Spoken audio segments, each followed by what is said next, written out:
الحمد لله رب العالمين والصلاة والسلام على أشرف المرسلين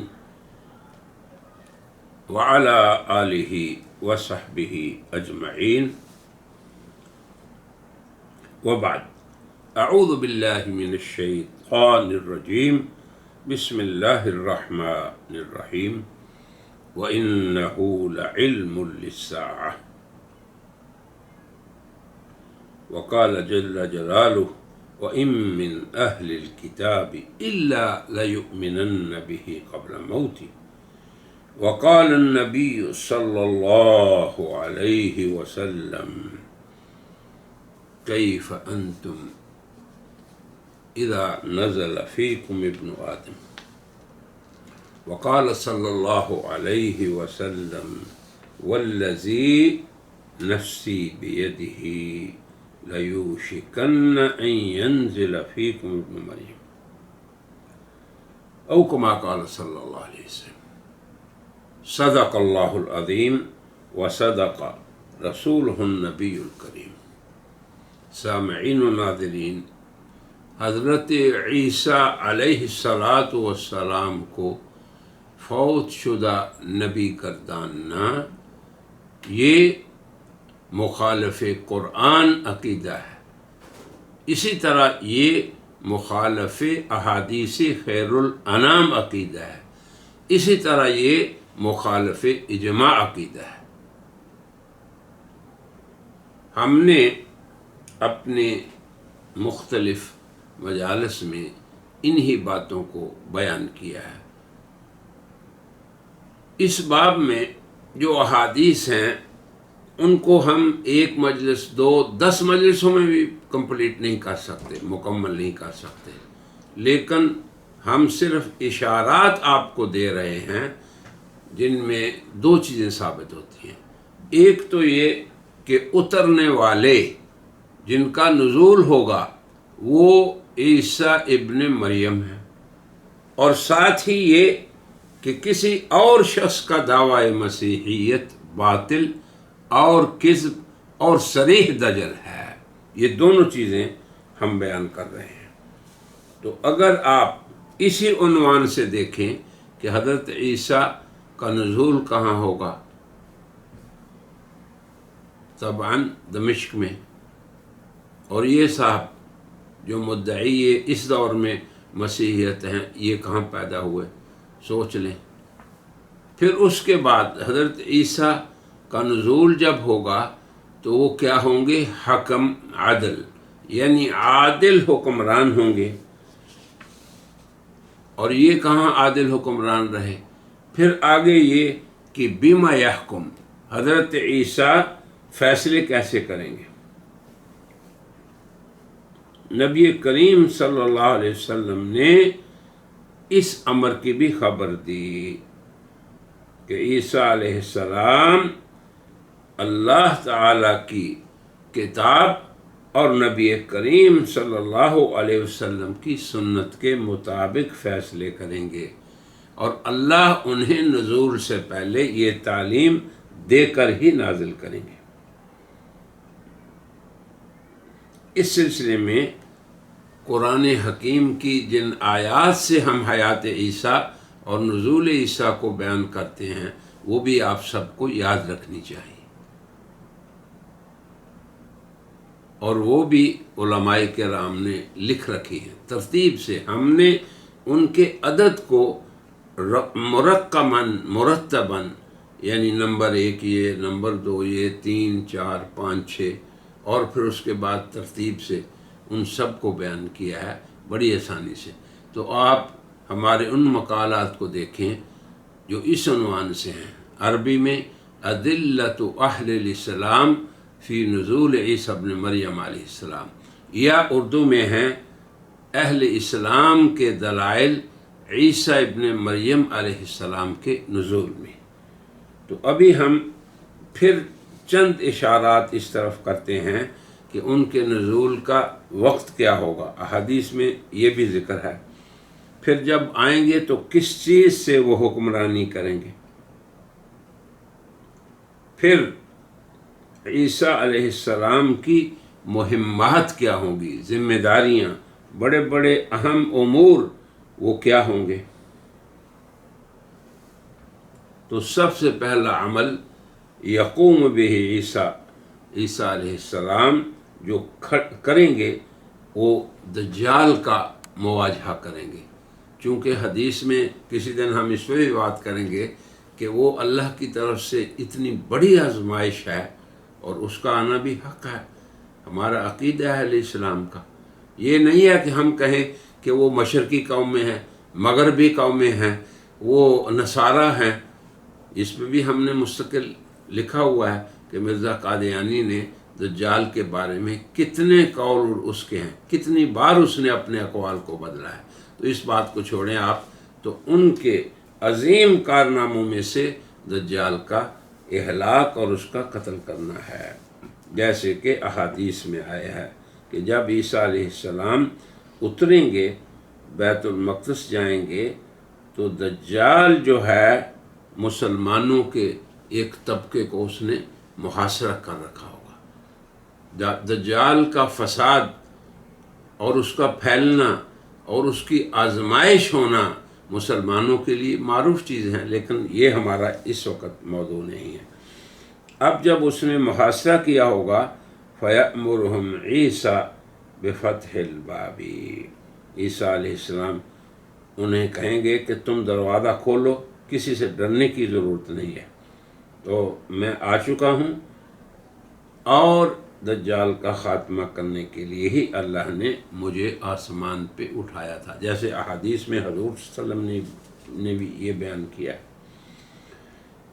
پھر حضرت عیسیٰ علیہ السلام جب اس کے پاس جائیں گے، فَلَمَّا رَآهُ عَدُوُّ اللَّهِ، اللہ کا یہ دشمن جو الوہیت کا دعویٰ کرتا رہا، مسیحیت کا بھی دعویٰ کرتا رہا، دجل اور کذب سے، بہت سے لوگوں نے دجل اور کذب سے مسیحیت کے دعوے کیے ہیں، تو جب وہ عیسیٰ علیہ السلام کو دیکھے گا تو حضور نے فرمایا فَإِذَا نَظَرَ إِلَيْهِ الدَّجَّالِ، جب عیسیٰ کو دجال دیکھیں گے، ذَابَ كَمَا يَذُوبُ الْمِلْحُ فِي الْمَاءِ، تو وہ ایسے پگھل جائے گا جیسے نمک پانی کے اندر، وَيَنْطَلِقُ هَارِبًا، بھاگنا شروع کر دے گا کہ یہ شخصیت آ گئی، مسیح حق آ گیا، اب مسیح باطل کا کوئی کام نہیں۔ جاء الحق وزهق الباطل۔ اب میں یہاں پہ تھوڑا سا دعوت تعمل دیتا ہوں قادیانی حضرات کو کہ یہ وہ امور ہیں جن کی خبر صادق و مصدوق جناب محمد رسول اللہ نے دی ہے، جن کے بارے میں آپ کہتے ہیں جی ہم انہی کا کلمہ پڑھتے ہیں اور انہی کو حق مانتے ہیں۔ کیا یہ نقشہ آپ نے یا آپ کے بڑوں نے یا جن کو آپ صحابی مسیح موعود اپنا کہتے ہیں، انہوں نے یہ نقشہ دیکھا ہے، یہ واقعات دیکھے ہیں؟ تو کم از کم ان کی اولاد کو یہ سمجھنا چاہیے کہ یہ سب کذب و زور اور دجل ہے، اور نبی پاک صلی اللہ علیہ وسلم نے پہلے فرما دیا تھا کہ مدعی نبوت کذاب بھی ہوگا اور دجال بھی، اور آپ فرما رہے ہیں کہ اس کا اکثر لشکر جو ہے یہودی ہوں گے۔ اب کن یہود سے آپ کے مسیح موعود نے مقابلہ کیا ہے، حتیٰ کہ اس کا لشکر کو شکست دی ہو؟ تو یہ واقعات تو تصور بھی نہیں ہو سکتا آپ کے مسیح موعود سے۔ پھر آگے فرمایا حضور نے ذَابَ كَمَا يَذُوبُ الْمِلْحُ فِي الْمَاءِ فَيَنْطَلِقُ هَارِبًا، جیسے نمک پگھل جاتا ہے پانی میں، ایسے وہ پگھلے گا حضرت عیسیٰ کو دیکھ کے۔ پھر حضرت عیسیٰ اس کا پیچھا کریں گے، فَيُدْرِكُهُ عِنْدَ بَابِ لُد الشرقی، تو لد معروف ہے، لدھیانہ نہیں مراد، یاد رکھیں کہ آپ یہ کہتے ہیں کہ وہ لدھیانے میں مرزا صاحب نے فلاں آدمی کو مروا دیا تھا، اس لیے یہ قتل ہو گیا دجال۔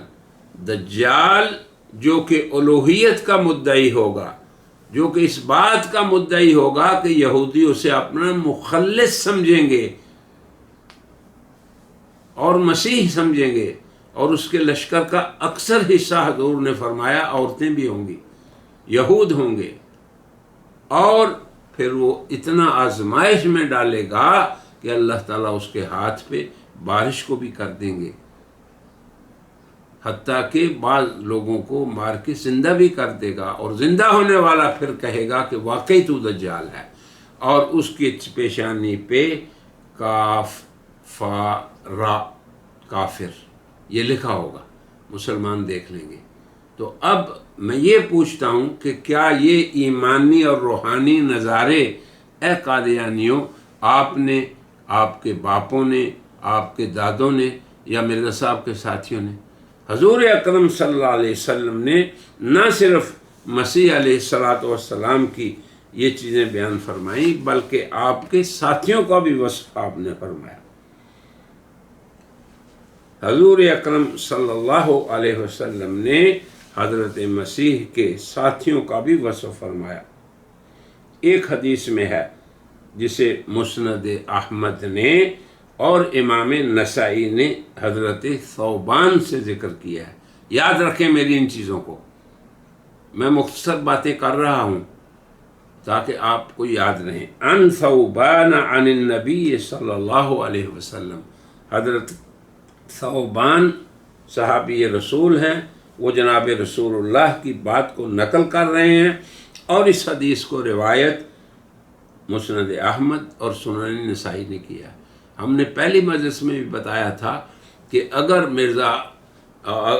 غلام احمد پرویز بخاری و مسلم کا منکر ہوتا ہے، حدیث کا نہیں، تو وہ سمجھ لے کہ ہر محدث ہر حدیث کو اپنے سے جناب رسول اللہ تک اور حدیث کے منتہا تک روایت کرتا ہے۔ کوئی محدث امام ترمذی، نسائی، ابو داؤد، ابن ماجہ، بخاری، مسلم یہ نہیں کہتے کہ قال رسول اللہ، نہیں، بلکہ اپنے اور رسول اللہ کے درمیان پوری دیانتداری سے ثقات سچے راویوں کا نام لے کے پھر حضور کی بات کرتے ہیں۔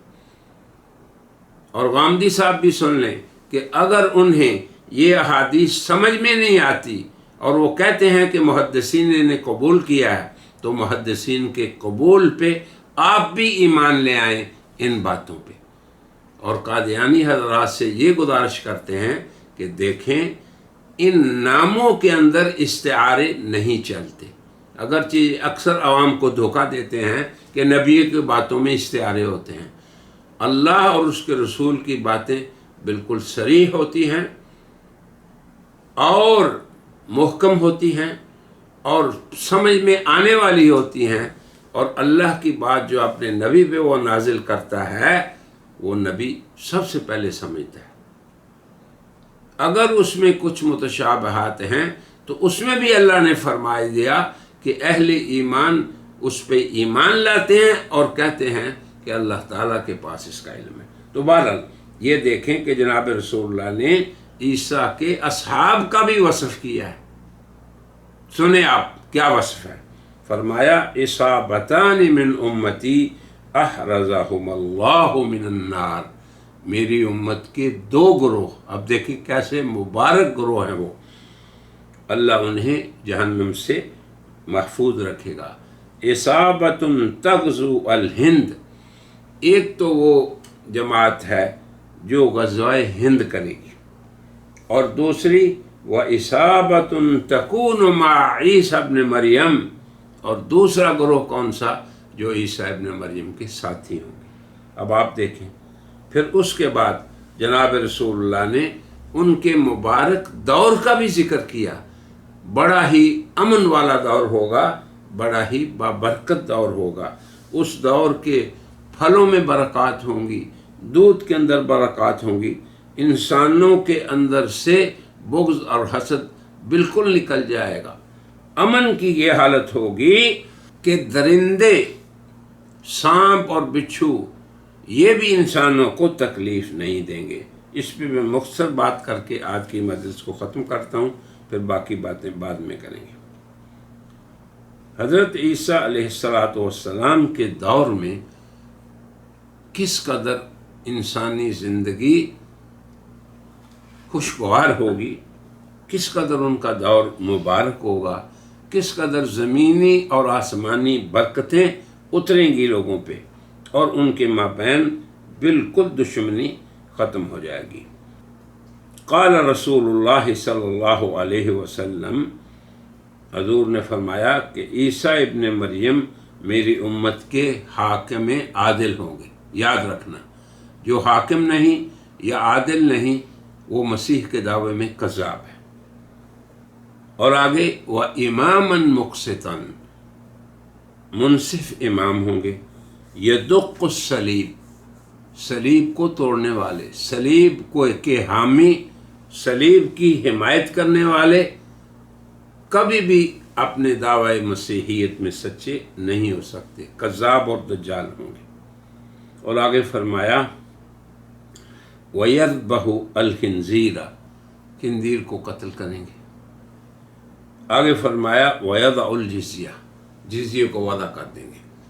جہاد کے باب میں پتہ ہے مسلمانوں کو کہ جو لوگ اسلام کی حکومت کے سامنے زیر ہو جائیں وہ جزیہ دے کے رہ سکتے ہیں، مگر عیسیٰ علیہ السلام کے دور تک یہ حکم رہے گا۔ خود حضور نے اس کی خبر دی ہے، جب ان کا دور ہوگا تو وہ لوگوں سے اسلام ہی صرف مانیں گے، اس کے علاوہ نہیں۔ یا قتال کرو میرے ساتھ یا اسلام لاؤ، وہ جزیے کو وضع کر دیں گے۔ وَيَتْرُكُ الصَّدَقَةَ فَلَا يَسْعَى عَلَى شَاةٍ وَلَا بَعِيرٍ۔ اللہ اکبر، اس قدر دنیا کے اندر رخا ہو جائے گی۔ اور وَتُرْفَعُ الشَّحْنَاءُ وَالتَّبَاغُضُ، لوگوں کے مابین دشمنیاں، عداوتیں، بغض و حسد سب ختم ہو جائیں گی۔ اللہ اکبر، اللہ اکبر۔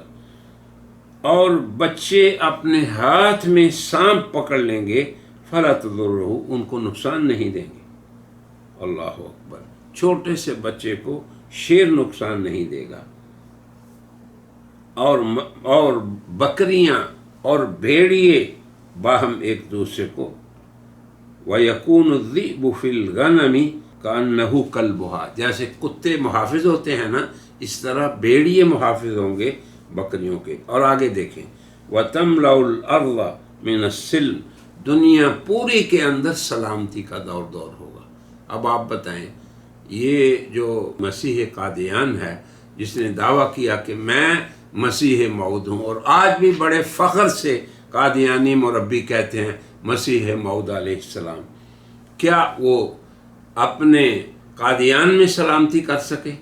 وہاں سے بھی ان کو مجبوراً نکلنا پڑا، جسے دارالامان کہتے تھے، وہاں سے نکل کے پھر ربوے میں گئے، پھر ربوہ بھی ربوہ نہ رہا، وہ چناب نگر بن گیا، پھر انہیں وہاں سے واپس انگلینڈ آنا پڑا، جن کے کہنے پہ انہوں نے یہ سارا کھیل کھیلا تھا۔